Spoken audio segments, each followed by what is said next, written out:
When Dadaab refugee camp was set up, no one could have imagined its destiny. It was supposed to be open for only a few months. 20 years on, it's still here.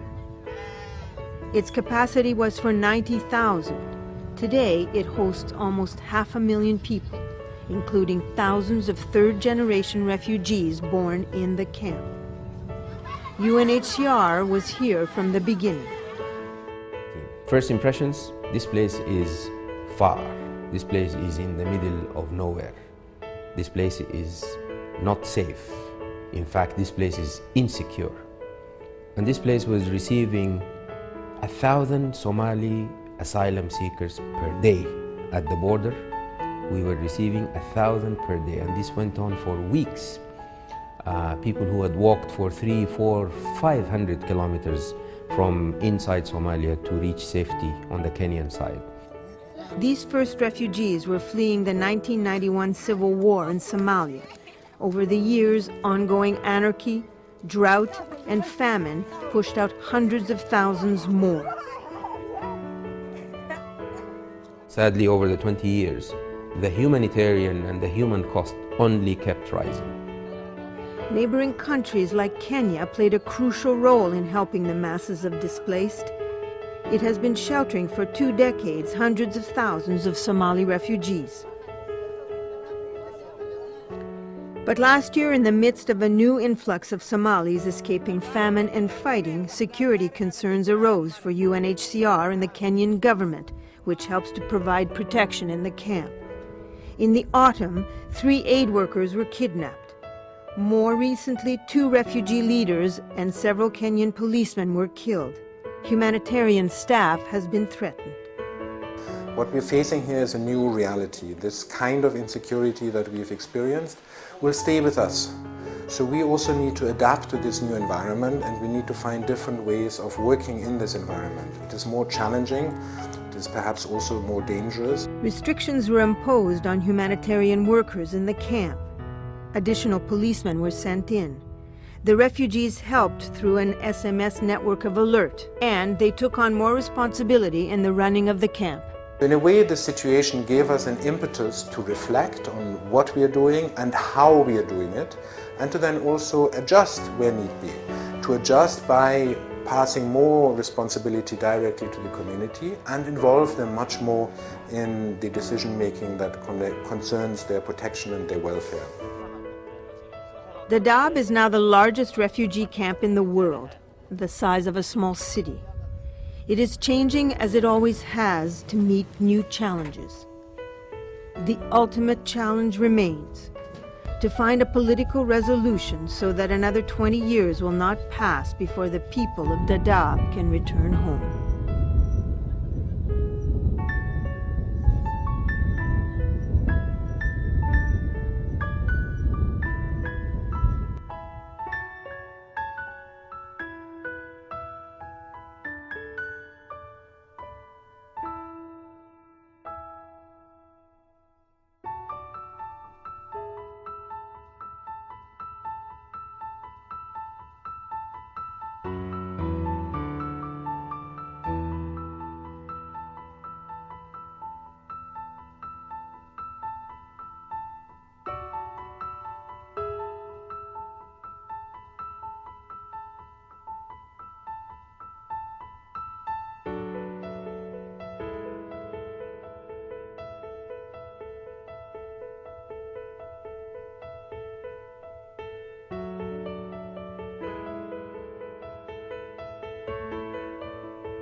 Refugiados somalíes en Yibuti y Yemen, un peligroso viaje. Un recrudecimiento de la violencia en Somalia obligó a decenas de miles de personas a dejar sus hogares. La mayoría, demasiado pobres para escapar, encontraron refugio en zonas más seguras del país. Pero otros 100.000 huyeron a estados vecinos, muchos de ellos poniendo sus vidas en manos de traficantes o recorriendo cientos de kilómetros a pie hasta Etiopía, Kenia o Djibouti. Cada día llegan más refugiados a Djibouti, que aguardan en esta tierra de nadie a ser registrados por las autoridades locales. Faizo llegó aquí sola, huyó durante un fuerte ataque sobre Mogadiscio y se vio separada de su familia.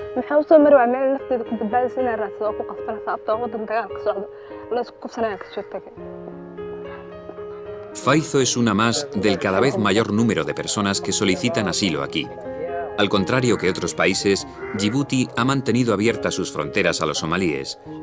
Pero las recientes llegadas han pillado desprevenidas a las autoridades, que se han declarado desbordadas. En 2008, la Agencia de la ONU para los Refugiados registró a unos 4.100 refugiados, cifra que casi cuadruplica el número del año anterior. They have traveled, most of them, for over 800 kilometers to get to Djibouti.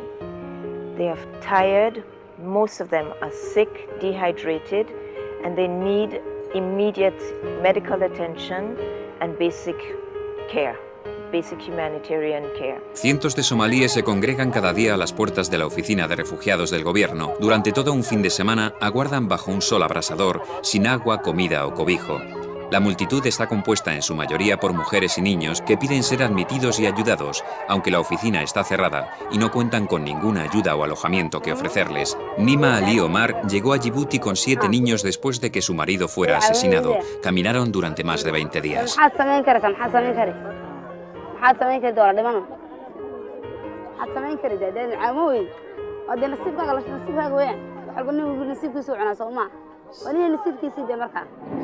Para complicar aún más las cosas, los traficantes están utilizando ahora las costas de Djibouti como trampolín para trasladar personas hasta Yemen. Las autoridades han tomado medidas enérgicas, logrando interceptar 2 o 3 embarcaciones por semana.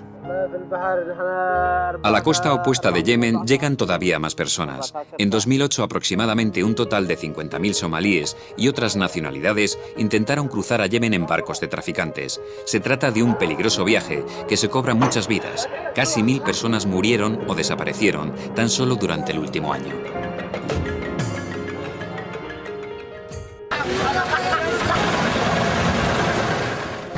These Somalis are on the run again, internally displaced in their own country for the second, third, maybe even the 4th time. In the past year, hundreds of thousands of people moved to escape the fighting in the capital of Mogadishu.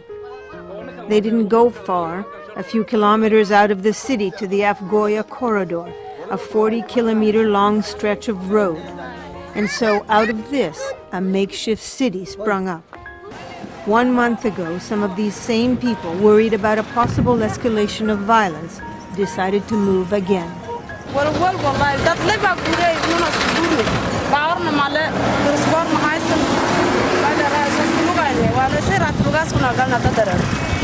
At one point, there were over 400,000 people living in the Afgoya corridor. Now, many of these families are moving to surrounding villages and parts of Mogadishu, which have been more peaceful in recent months. However, Mogadishu still has some security issues. Mortar attacks have claimed the lives of at least 7 people in recent days and injured others. The attacks are random, and so anyone returning is taking a risk. Despite this family packed up and moved back into the home they fled 3.5 years ago.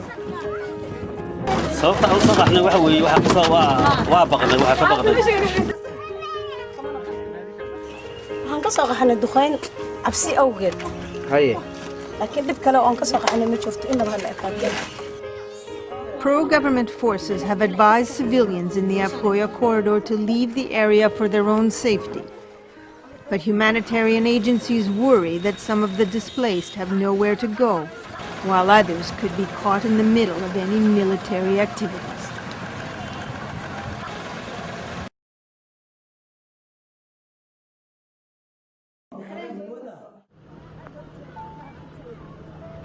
For decades now, life in Somalia has been about surviving. Surviving war, famine, and violence. Conflict, the kind the country has witnessed, exacts a toll on everyone, and all the more so on women. A few weeks ago, Gududu Galinle gave birth to her 5th child, a daughter she called Fartoum. But there were complications. Mother and child were at risk. So Gududu was rushed to the Galkayo Medical Center.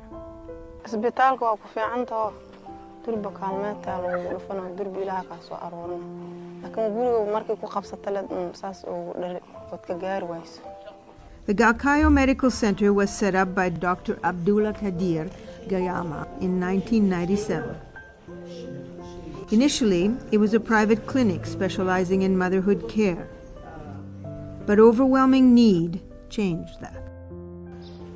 In 2005, the center opened its doors to internally displaced families throughout Galkayo. We have to take care of the patient during the pregnancy and let him have a good antenatal care where you can actually identify the high-risk patient and monitor it closely during the pregnancy and during the labor and after the labor. The life-saving support of Sheikh Jawahir bint Mohammed Al-Qasimi has helped bring modern facilities, labs, X-ray machines, and modern clinics to the center. It is now a full-fledged referral hospital for most of Somalia. The donations also allow help to go beyond the walls of the hospital. Sururo Robakitsak has been a midwife for over 10 years. She is self-taught, but recently she was trained at the Center on Safe Delivery.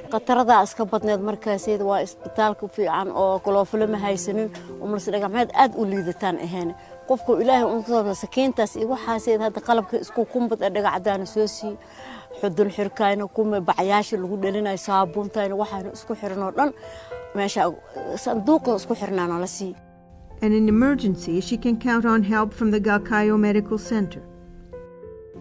For Dr. Giyama, the support the center has received from Her Highness Sheikh Jawahir bint Mohammed Al-Qasimi has been vital. Gududu and Fartoum are home now. Like so many other mothers and children, they are proof that access to health care that was not there before saves lives.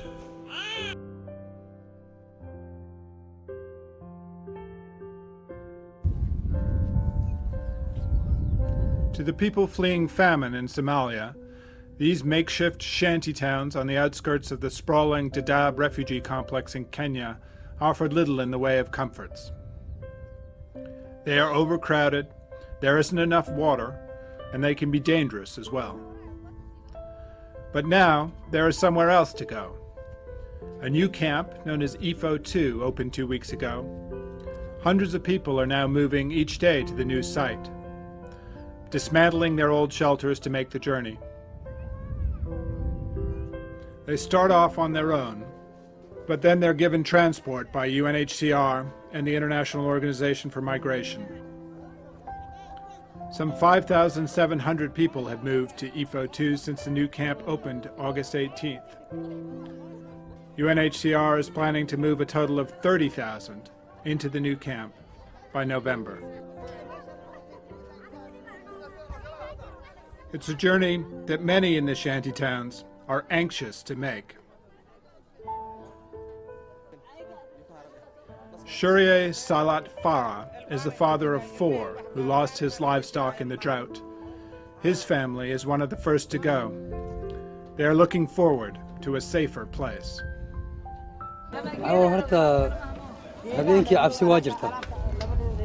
marka dadka wareegaha oo jirayda oo marka dalka marka dalka anaga leh xanuun baa laga cabsadaa duurjoogtana saa oo kale duurkan hadda marka anaga hay'ad guriyana ma siinino markaan oodan aan doonano duurka marka aad bay noogu dhibaysay dadka dal kale anaga leh aad bay noogu dhibaysay.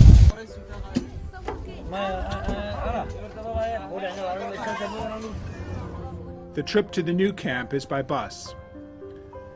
It's 10 kilometers away. But at journey's end, there is the prospect of something better. Security, water and latrines, medical services, new tents, and there will soon be a school for the children. Henok Ochala is UNHCR's Emergency Response Coordinator in Dadaab. Life on the outskirts was not really very good. People were living in very, very unacceptable conditions. They were not having enough access to shelter, enough access to water, enough access to sanitation. Education is something that we have not been able to provide at all. They didn't also have very good security coverage simply because they were living in a spontaneous settlement. The government security authorities that we are working with in Dadaab, they have no obligation to provide security in those areas where the people were living prior to their relocation to these sites. UNHCR continues to register people every day for the new camp. When they arrive, families are given basic living supplies like jerry cans to carry water and blankets and cooking pots. And of course, a new tent. meesha laga soo raray guriga oo kala ma ku helan marka dhibaato un baa hadii aan ku joognay qarib iyo shaqo la'aan yaan ku joognay hadii guri wanaagsan baan helay guriga wanaagsan oo helay markii aad way soo dhaweysay waan ku farxay. Shuria's family lost everything they owned in the famine. What they have now is not a lot, but it's shelter and safety, and for that, they are grateful.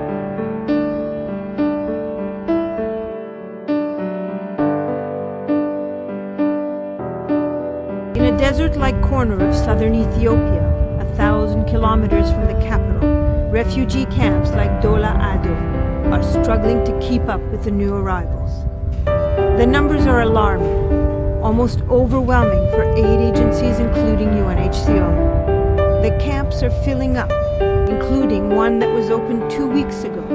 With 20,000 new arrivals, it's nearly at capacity.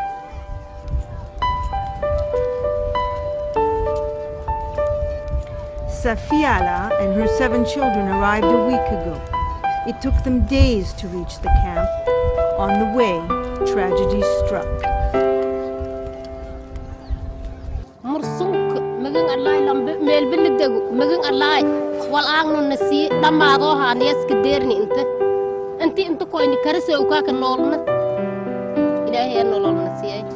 A widow, she put her child to rest as best she could.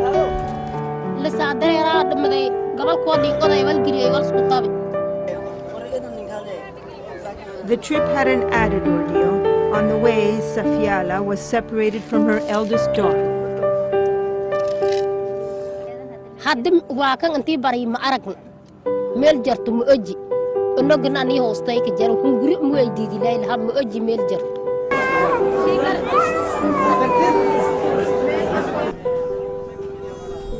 Antonio Guterres, the High Commissioner for Refugees, said that 2011 was the year of crises, but this one was the worst.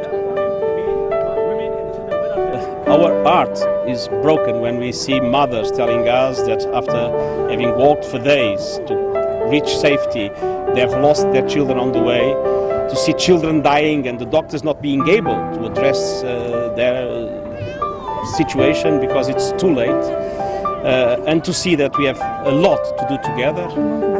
Ahmed Mohammed also lost his youngest son. The father of 11 says he simply ran out of food to feed everyone.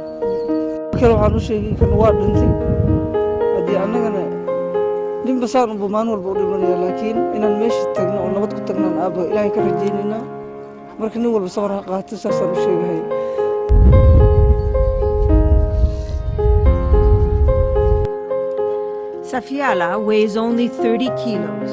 Slowly, with some assistance, she and her children are recovering some of their strength. But their fate is uncertain. The decades-long conflict in Somalia, now made worse by the drought, has brought a dramatic fall in food production.